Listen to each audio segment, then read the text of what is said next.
ఈ మాట నేనంటున్నది కాదు, యావత్ రాష్ట్ర ప్రజలు అంటున్న మాట. ఎందుకంటే ఇంట్లో ఉన్న పాడి ఆవును పశువుల సంతకు పోయి అమ్ముకొని ఆ వచ్చిన డబ్బులతో ఎగిచ్చి తన్నే 3 గాడిదలను కొనుక్కున్నాం. శ్రీమద్ రమారమణ గోవిందో గోవింద అని ఈ రాష్ట్ర ప్రజలు అనుకుంటున్నారు. ఎందుకు ఈ మాట అంటున్నానంటే, ఒకసారి సింగిల్గా సోలోగా 151 సీట్లతో ఎమ్మెల్యేలతో ప్రభుత్వాన్ని ఏర్పాటు చేసి, వీళ్ళు ఇప్పుడు 3 కలిస్తే కూడా 21 మంది ఎమ్మెల్యేలు గెలిస్తే, ఆ రోజు వైఎస్ జగన్మోహన్ రెడ్డి గారు 22 ఎంపీలను గెలుచుకోవడం జరిగింది. 14 నుంచి 19 వరకు కూడా ప్రతిపక్ష నేతగా బాధ్యతాయుతమైన పాత్రను పోషించిన వారు. ఈ రాష్ట్రానికి అనేక సంక్షేమ పథకాలు, అభివృద్ధి పథకాలతో ఈ రాష్ట్రాన్ని సుభిక్షంగా పాలన చేసిన ముఖ్యమంత్రిగా రాష్ట్ర ప్రజలందరూ కూడా కొనియాడే వ్యక్తి వైఎస్ జగన్మోహన్ రెడ్డి గారు. ఈరోజు కూడా ఆయన ప్రతిపక్ష పాత్రను బేసిక్గా పోషిస్తూ ముందుకెళ్తున్నారు. అటువంటి మహానుభావుడు తన పిల్లలను చూడడానికి లండన్కు పోతానంటే పాస్పోర్టును గుంజుకున్నారు. తిరుపతి వెంకటేశ్వర స్వామిని దర్శనం చేసుకుని వస్తానని తిరుపతికి బయలుదేరితే ఆయనకు నోటీసులు సర్వ్ చేసి, ఆయనకు నోటీసులు ఇచ్చి తిరుమల పైన గూండాలను, రౌడీలను పెట్టి జగన్మోహన్ రెడ్డి గారిని భయభ్రాంతులను చేయడానికి ప్రభుత్వం ప్రయత్నం చేసింది. అదే కాకుండా స్వామి రామాని ఇంట్లో ప్రశాంతంగా ఉంటా అనుకుంటే ఇంటి దగ్గర భద్రతను తగ్గించి ఇంటిపైన కూడా దాడులు చేయడానికి ప్రయత్నం చేసింది ప్రభుత్వం. అదే కాకుండా సొంత పనులపైన బెంగళూరు పోతే పారిపాయ అనే మాటను మాట్లాడుతున్నారు. ఈ రాష్ట్రంలో చంద్రబాబు నాయుడు వచ్చినాడంటేనే అతివృష్టో అనావృష్టో ఏదో ఒకటి వస్తుంది. ఒకేసారి ఇప్పుడు ముఖ్యమంత్రి అయితే 2 ఒకేసారి, అతివృష్టి అనావృష్టి 2 కూడా ఒకేసారి వచ్చినాయి. తుఫాన్ వచ్చి సర్కారు ప్రాంతంలో ప్రజల ఆస్తికి, ప్రజల ప్రాణాలకు నష్టం జరుగుతున్నది చూసి చలించిపోయిన జగన్మోహన్ రెడ్డి గారు ఆ ప్రాంతానికి బయలుదేరితే తుపాకులు తీసుకుని పోలీసును అడ్డం పెట్టడం జరిగింది. అదే కాకుండా ఈ రాష్ట్రంలో వైఎస్ఆర్ కాంగ్రెస్ పార్టీ లీడర్లను కానీ, కార్యకర్తలను కానీ విచక్షణారహితంగా హత్యలు చేయడం, హత్యా ప్రయత్నాలు చేయడం, అక్రమంగా కేసులు పెట్టి జైల్లోకి పంపడం జరుగుతూ ఉంది. గౌరవ జగన్మోహన్ రెడ్డి గారు తన కార్యకర్తలను, తన లీడర్లను కాపాడుకోవడానికి సచ్చిన వాళ్ళ దగ్గరికి పోయి పరామర్శించడానికి పోతే కూడా అడ్డగిస్తున్నారు.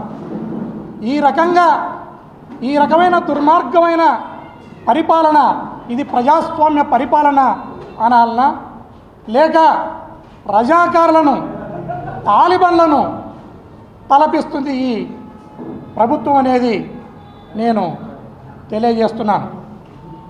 ఎందుకు ఈ మాటను అంటున్నానంటే, గౌరవ జగన్మోహన్ రెడ్డి గారు తిరుపతికి వెళ్ళి వెంకటేశ్వర స్వామిని అతని మనసారా మొక్కుకొని రావటానికి వెళ్తే ఇంత నిర్బంధం చేసి, ఆ రోజుల్లో భక్త కనకదాసు, భక్త కబీర్ దాసు ఏ రకంగా దేవాలయంలోకి పోయి మొక్కడానికి కూడా వీలు లేక ఏ రకంగా ఎనిక్కొచ్చినారో ఆ రకంగా జగన్మోహన్ రెడ్డి గారు ఆయన వెంకటేశ్వర స్వామి దర్శనాన్ని డ్రాప్ చేసుకోవాల్సినది వచ్చింది.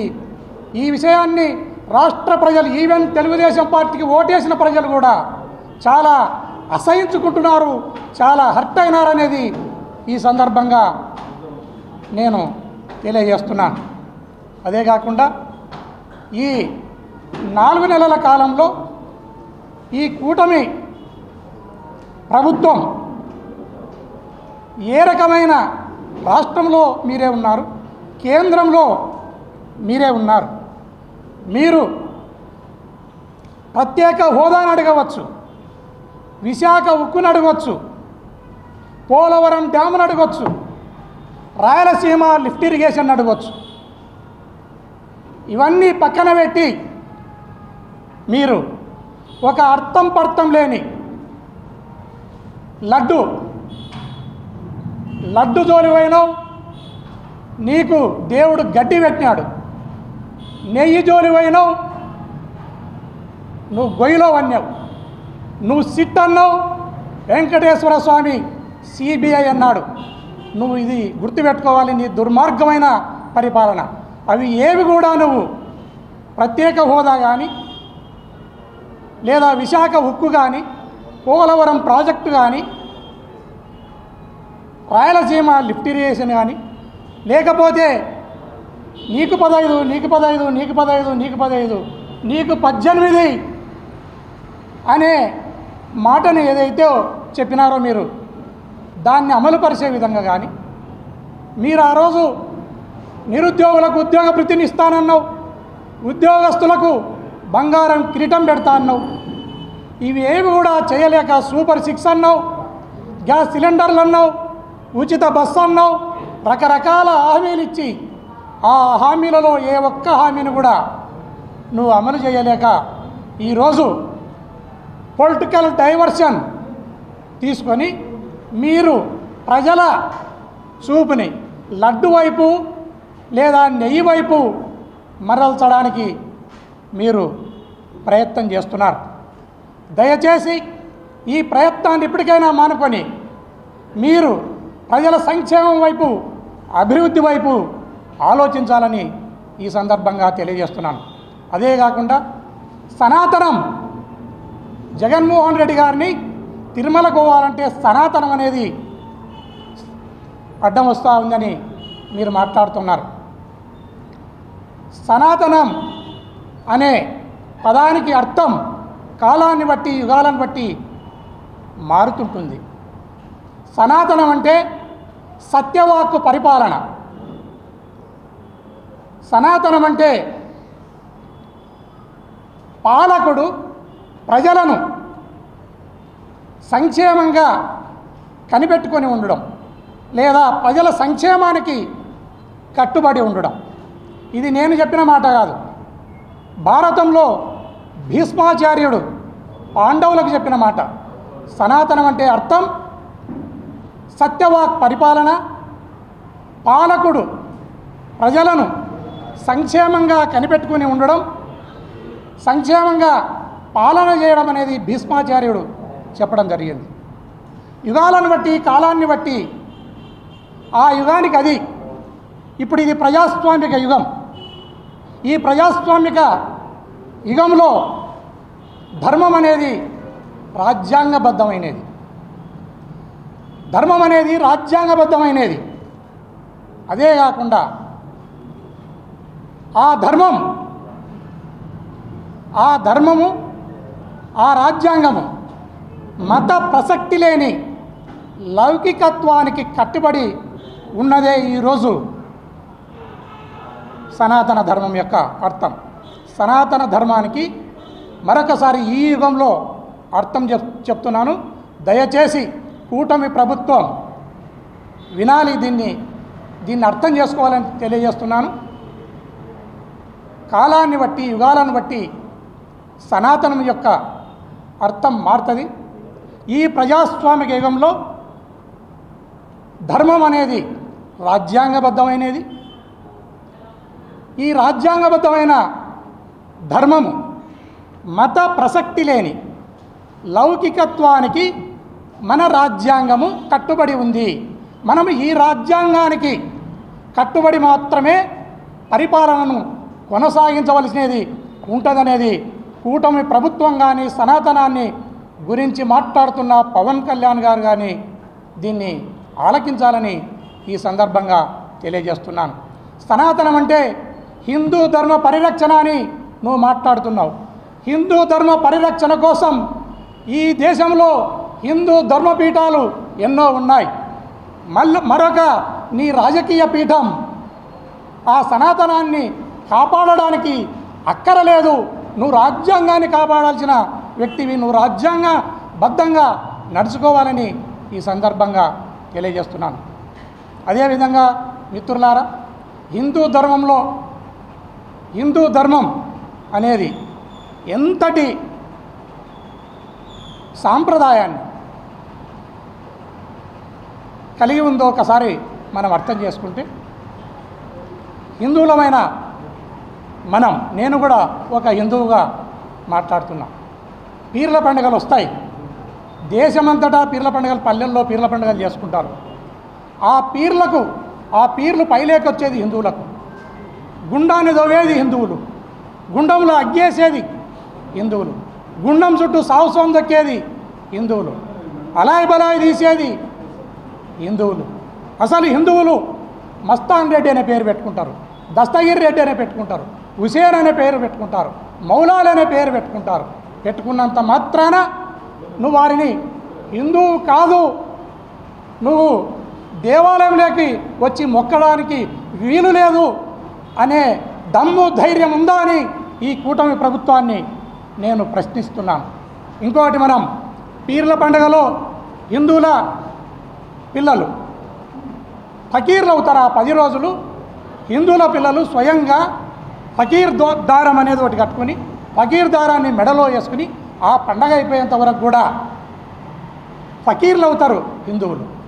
అలాంటి సౌలభ్యం ఉన్న హిందూ మతాన్ని మీరు విచ్ఛిన్నం చేయడానికి, ఈ జాతికి ద్రోహం చేయడానికి పురంధరేశ్వర్ గారు కానీ, చంద్రబాబు నాయుడు గారు కానీ, పవన్ కళ్యాణ్ గారు కానీ కృషి చేస్తున్నారు. ఈ హిందుత్వాన్ని, హిందూ భావజాలాన్ని మీరు అగౌరవపరుస్తున్నారు.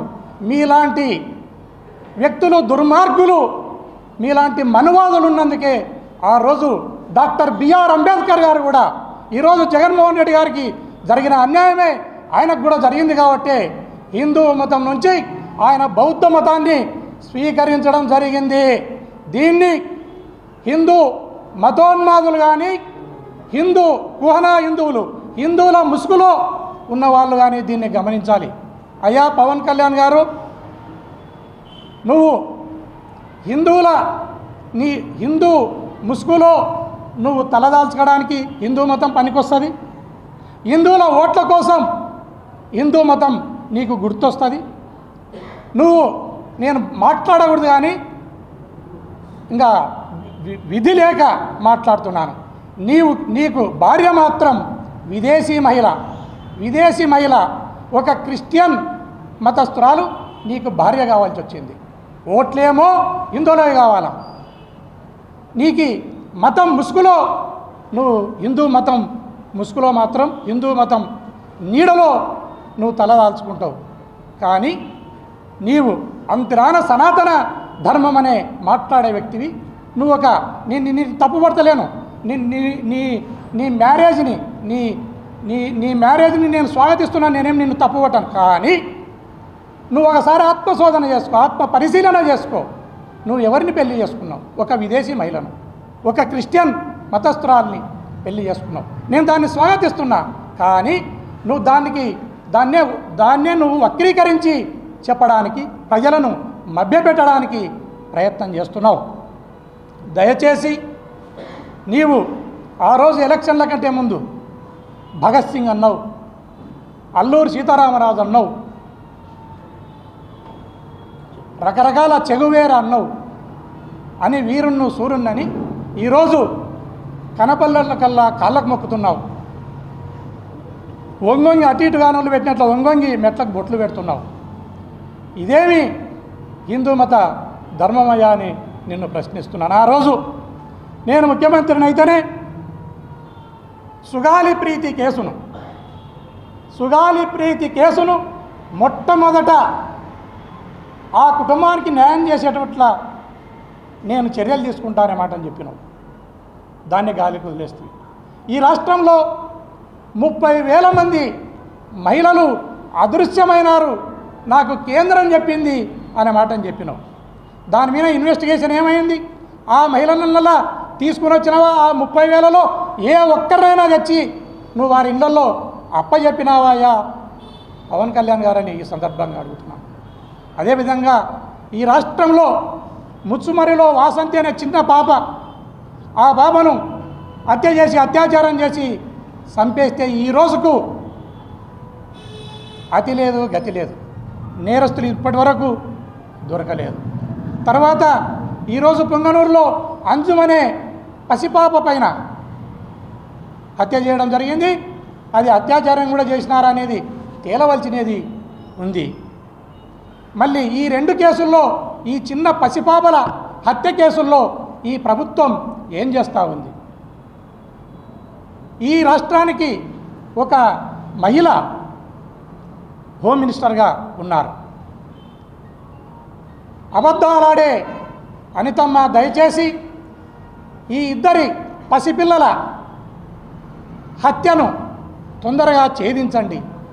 వీలైతే ఆ కుటుంబాల దగ్గరికి హోమ్ మినిస్టర్గా మీరు వచ్చి సందర్శించండి. మీరు సందర్శిస్తే ఒక హోమ్ మినిస్టర్గా ఆ కుటుంబానికి ఒక భద్రత, భరోసా, వాళ్ళకే కాదు ఈ రాష్ట్రంలోని యావత్తు మహిళా లోకానికి ఒక భద్రత, భరోసా ఉంటుందని ఈ సందర్భంగా తెలియజేస్తున్నాను. అదే కాకుండా